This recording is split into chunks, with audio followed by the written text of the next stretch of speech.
Hello everybody and welcome to my 15th Excel 2010 VBA tutorial.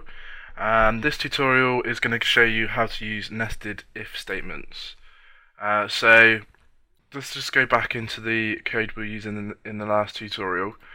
So what I want it to do now is, rather than just saying they got it wrong, I want them to give them some kind of indication of whether or not they were got underguessed or overguessed. So to do this, we're going to use another if statement, and then we're going to embed it within the previous if statement. So it's quite a simple concept. So instead of having a message box, sorry you've got it wrong, let's get rid of that. What we want to do in here is we want to put in another test criteria to test whether or not their guess was lower or higher.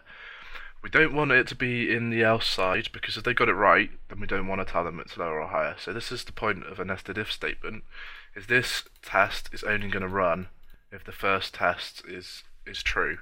So let's put in another if, and it's just the same as before, you just exactly the same syntax. The only difference is it's embedded within another if statement itself. So if, and then we want to test if their guess is less than, or well, if their guess is greater than my age, then, and then we want to put another else in, and then end if. Let's just set up our code block like that, and then we want to put the tabs in again. So tab it in again with the ifs, and then you just know, okay, this is this code block, this is this code block, and then this is this code block. So if their guess is greater than my age, then message box, how rude, I'm not that old. And the else will be when the guess isn't older than my age, so they've guessed that I'm too young, and how flattering, but I'm a bit older.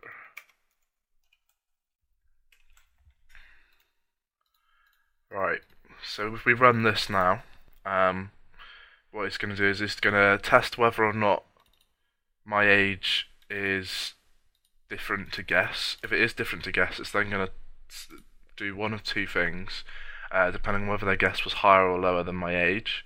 And then at the end here, at the other side of the first if statement, it's going to go, congrats, you guessed it. And then I'm just going to get rid of this one at the bottom, because we don't need that anymore. So the code will run whatever, we know that code's going to run whatever. So let's just press play. So guess my age, 28. How rude, I'm not that old. So you can see then it's coming out with the older one, and it's not running the younger one, and it's not running the congratulations, you guessed it. Let's guess young, let's guess that I'm 8. How flattering, I don't think I'd be that flattered if someone guessed I was 8. And then let's just test that it's still working if we guess it right. So let's put it in 24 and say congrats, you guessed it. Excellent. So that's how you'd use a nested if statement. If you wanted to go even further and put extra if statements in, then you can go as deep as you like. Just bear in mind that if you keep doing enough of them, it's going to get quite complicated, and if you're going more than kind of like 10 or 20, then there's probably going to be a better way if you're doing it, which I'll come on to in later tutorials. So thanks for listening. If you're enjoying these tutorials, please subscribe to my channel, and I hope to catch you in the next tutorial.